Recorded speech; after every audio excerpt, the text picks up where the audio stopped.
Kapat kapıyı. Hadi.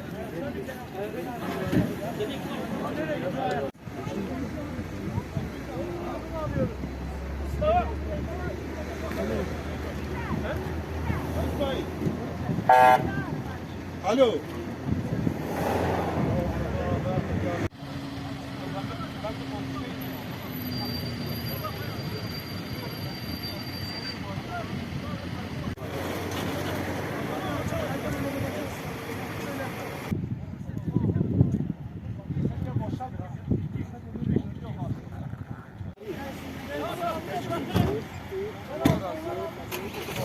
Aldınız kesinlikle.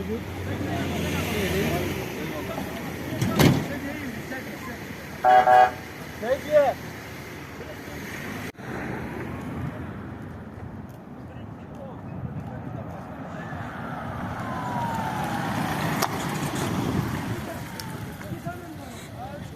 Kız da benim babasıdır ya. Değil mi herhalde? Abi bırakma bırakma. Getir başından buradan bay almışlar. Bunlar biz buraya almışlar. Bir de.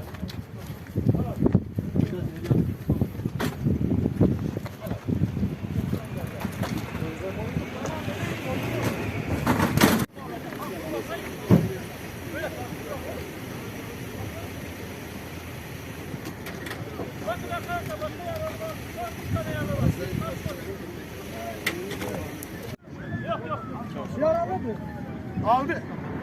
Şefim var.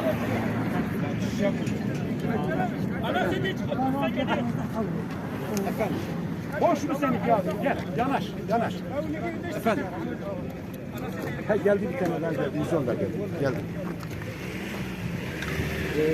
Şu anda ihtiyacımız yok. Şu anda bitti.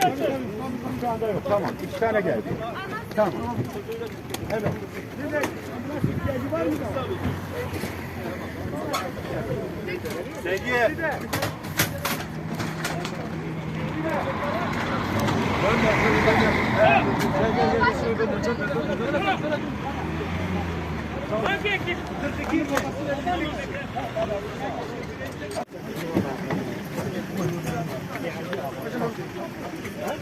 O da her şey gel.